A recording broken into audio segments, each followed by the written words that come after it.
the Pittsburgh Steelers versus the Dallas Cowboys. We were just saying, look, Pittsburgh really impressed me against the Baltimore Ravens. It was interesting because the Baltimore Ravens, we talk about teams, we like teams that can just punch you in the mouth over and over again. Yeah, right. And, we post these videos, and thankfully, Pittsburgh, we appreciate you, coming on the channel, supporting the channel, and watching these videos and everything. But, Pittsburgh fans going into that, Baltimore, I was reading the comments, they're like, Pittsburgh's going to shut down the run. And I thought that, that was certainly plausible given what they did to Cleveland a couple weeks before that. And Derrick Henry, he was contained. I wouldn't say they shut him down, but they contained him. But what's different about Cleveland that runs more of like the Shanahan kind of style where they run these wide runs and it's the one cut and go. Pittsburgh's linebackers are just crashing that, and Cleveland had no shot. Baltimore, on the other hand, they run these dive plays that just over and over again, right up the gut. Gruden does the same thing with the Raiders. And like at halftime, I think they had like 200 yards rushing at halftime. Right. But they ran the hell out of the ball in a loss. They did. They did. And they were controlling that game. But what happened was, some Steelers fans took issue with my analysis of the Ravens game. But, Lamar Jackson turns the ball over 4 times in that game, right? Yeah, you can't be doing that. He's backslid a little bit, right? I mean, you got to wonder what's going on over there. He's not a passer. He's not. Yeah, he hasn't developed that yet, Maybe the athleticism that he has is kind of hindering his development with his arm. I think that's, possibly, and it could be a lot of game plan too. You know what the Ravens like to do. They like to control the ball. And what I have said and what we said, because, again, Steelers fans, Brad picked them to go to the Super Bowl, and he's looking pretty damn smart right now. I picked them to lose in the AFC Championship game to the Ravens, to the Chiefs. And I think both of us feel really great about those predictions. And these are preseason predictions, by the way. So, we liked Pittsburgh coming in. And the reason I like Pittsburgh more than Baltimore is because he got Roethlisberger. And what I said, the reason I like Pittsburgh more is what happened. Pittsburgh Steelers were down in that game, and they came back and they won. Because Roethlisberger and that Pittsburgh Steelers offense is so lethal that even if you're losing by 10 points or more in the fourth quarter, you can come back and win. The Chiefs are the only other team in that conference that I feel can do that. Right. And I just mentioned the Chiefs real quick. I know Pittsburgh is fantastic, and they're still undefeated, are they not? Yeah, they are. 8-0. And we know what's going on in Tampa. 7-0. Things like that. Yeah. 7-0, yeah. But has there ever been a week where we still didn't think that Kansas City wasn't the best team in the league? Even if they didn't look that way, right? I mean, it's them. It has to be them. Come on. It's, the Kansas – I agree. I mean, first of all, they're the champions.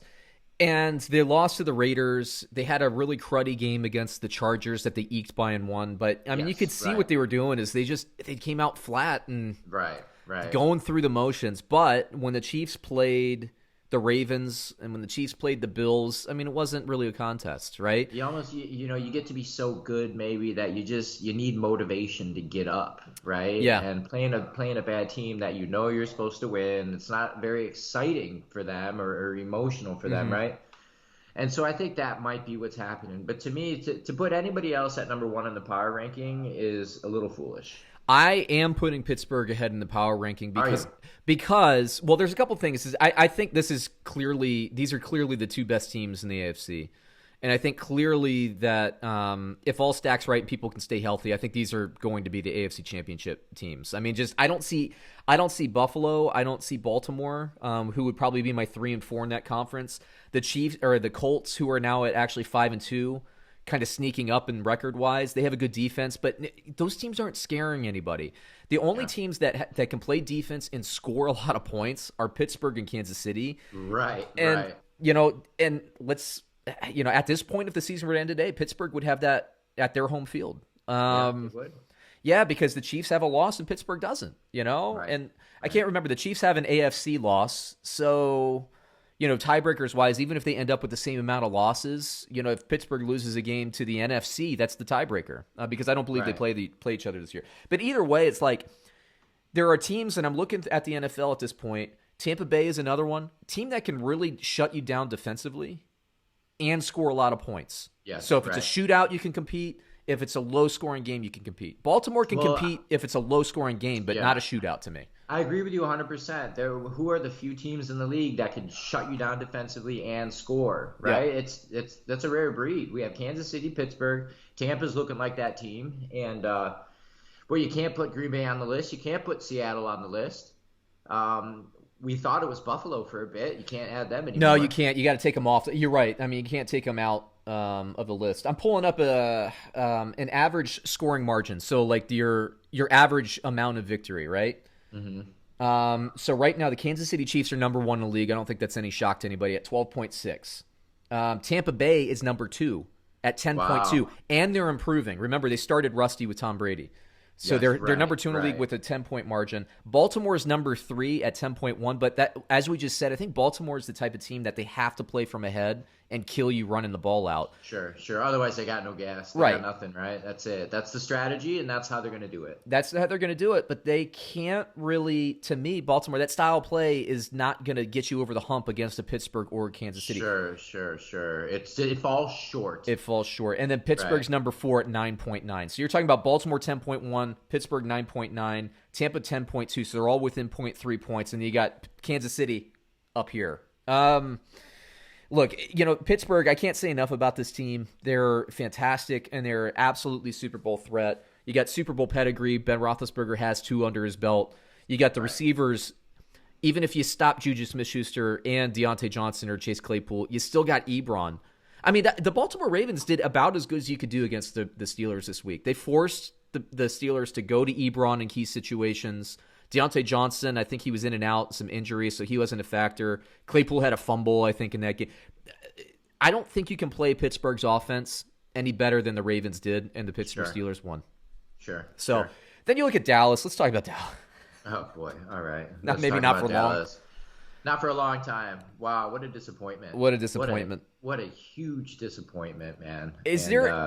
Look, if you're Jerry Jones right now, Brad, seeing how bad this team got with Dak Prescott out of the lineup, is there any way you don't pay Dak at this point? Right, and that's actually the best thing going for Dak. This is the best thing that could have happened to him, maybe, financially. Maybe letting the team burn while he recoups, right? We had a legit discussion earlier before the season started. Andy Dalton, is it possible that Andy Dalton at whatever his salary is, let's say he becomes a starter and makes $15 million a year in today's NFL, is he better at that $15 million a year than Dak at 35 or whatever? Sure. We can say no. Well, we could say no. Well, Andy Dalton didn't look that great, and I gotta eat my words because I thought they could actually be just as good, which isn't very good. Mm-hmm. But I thought they could be just as productive on offense with Dalton, with his experience. Whiffed on that one, right? He's no slouch. But now who do they got back there? DiNucci. Ben DiNucci. DiNucci. But Dalton might be back this week. I'm not sure. Oh, he might not be the starter this week? Well, yeah, Dalton might be the starter again. Okay. It depends. But that was a really nasty concussion. He's still in concussion protocol. It would that concussion was so bad that it would not shock me if DiNucci is the starter again. It's so funny that's his name, right? It's almost DiNucci. I don't know why it's funny. It's just a little bit comical. It is funny. It's like funny, the least Dallas thing is DiNucci. Yes, I know. It's like, all right, we picked up the guy from down the block, and that's who we're going with now. You would think like a Dallas quarterback name would be like Brock Stone or something like that. You get DiNucci. J.R. Ryder. But that's an actual guy, right? Yeah, it is. I think so. That's a basketball guy. Basketball, NBA player. J.R. Ryder. J.R. Ryder. Okay, so Dallas. Let's talk about how Dallas. I think our fans will find this interesting. How Dallas is the most interesting team to ever exist when they stink. They are. We want to talk about them when they stink. You know why it is? Because all the Dallas fans out there rub everything in the noses of everybody else. And then even when they're average, you still get it like they're the best team in the league. So when they're not, oh, it's so obnoxious. Everybody gets to come back. It's the comeuppance. They got the stadium, they got the superstar owner, they got Flash, and they have no substance. It's all icing, right? Yeah. They have no ingredients baking in there. I think that Jerry Jones, he was a good GM 25 years ago. Yeah. But ever since then, man, just what has he done that's been proper? As a person. And, I don't know. I'm not going to say too much. But, like, you would think as an owner, right, or as a guy who's effectively the GM, he does take care of his stars, which I think is what you can't do. It's the anti-New England thing. Right, exactly. I saw He's this in an Washington. emotionally good guy. Kudos to him for loving his boys. Yeah. But man, it's hurting the team. Yeah. You're right. The New England philosophy is the way to go. Yeah. You look at it as a business. You cut people before you have to pay them too much, and you get a little less productivity. And that's just the way it should be. Let them hit free agency, get those compensatory picks. Baltimore and New England have been the best at that for 20 years. And until Cam Newton takes over, I mean, New England was, and New England still looked good the first 3 weeks of the season. They just stopped running the ball. But, Dallas, we talked about this in the preview coming into the season. You look at their salary structure. And by the way, the cap's going to go down by like 20% next year. Dallas is in a world of hurt this offseason. But outside of that, right, when you pay your entire offensive line $10 million a year, and now you have Dak under a franchise tag, and of course he's probably not going to be franchised this year. You would think that they would extend him, and I think both them and Dallas will come together. I don't think we'll see another franchise this year, but when you pay the top of your roster that much of a percentage of your cap, it hurts your depth. So what that means is, and they've drafted fairly well. Like Steve Jones, I think, is actually probably the better quote unquote general manager for that team. But the problem is now you got guys. What happens? Three of your offensive linemen are out, right? And your backup offensive line sucks. They suck. Right, you have a couple injuries on the defense. Van Der Esch goes out, and you're Swiss cheese, and you're like the worst defense in the league. It's the antithesis of San Fran, who's built on depth. They are built on depth, and I don't mind extending guys, but you can't give Jalen Smith a ton of money and tick off Ezekiel Elliott. You cannot extend Amari Cooper and Ezekiel Elliott and Dak Prescott and Tyron Smith and Zach Martin and Jalen Smith and these Jones, massive contracts. You can't do it. He wants to be liked. He wants to be popular. He wants to have a family there. And it's not that I don't respect that. That's beautiful. It seems like a good man, but I think it's really hindering their progress. It is. You got to make tough decisions. You got to trade some of these guys, and it is great if you can afford them. But what ends up happening is, it makes you top heavy. So if you have key injuries, and this is the 2020 is a year of massive injuries for everybody, and we're seeing Dallas. Nobody thought Dallas's defense is going to be that bad. Everybody thought they were going to be pretty good. They suck. It's a weird deal to have your owner also be the GM. Yeah. Well, like I said, I grew up a Washington fan. I'm not a Washington fan anymore. Because of Dan Snyder, can't stand him. But that's why I could smell this coming from a mile away, because this is what Snyder did. He paid a bunch of stars, and then they had no depth. And injuries happen everywhere in the NFL. And if you don't have depth, you're not going to win a lot of games, because the margin for error in the NFL is razor thin, and we're seeing it. So back to the game, we got Dallas, who's trying to start, establish the run and play ball control, because that's all they can do, because they can't drop back and pass the way McCarthy wants to. Pittsburgh can stop the run, and they can blitz the quarterback. I think this is the type of game where Pittsburgh's defense outscores the Dallas offense. Oh, this is going to be so ugly. What's the line? First of all, where's the game at? The game is in Dallas. All right. As of yesterday, Bovada didn't have a line when I was pulling these. I'll just go out and look real quick to see if what would you say? Pittsburgh by 9? Oh, I think if I was setting a line, I would set the line at 14. And I would still probably – I would set it at 14.5, make Pittsburgh get more than 2 touchdowns. And I'd still probably take Pittsburgh in that scenario, because I don't see any scenario where Dallas offensively puts up more than a couple of field goals. There's no way. It's going to be so ugly. Who did they just lose to, Dallas? Philadelphia. And Philadelphia had 4 turnovers in the first 35 minutes of the game. And they were, oh my God! 4 turnovers. Dallas was up 9-7 after 4 takeaways through the first 2.5 quarters, Brad.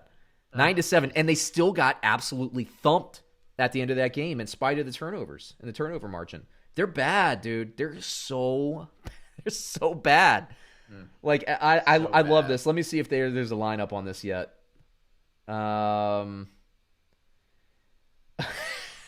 There's a line. I see a line. It's not a real line. It can't be. It's got to be an old line, from a bad website refresh.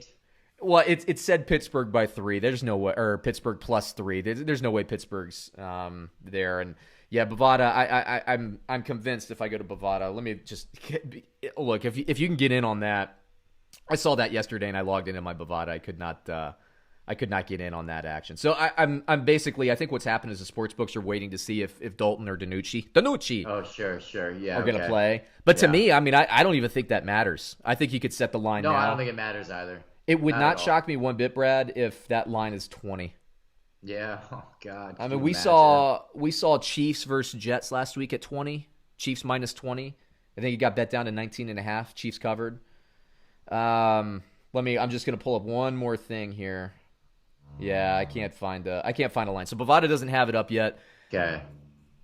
I don't know. Predict the score. Either. Tell me what you think the score would be since we don't have a line.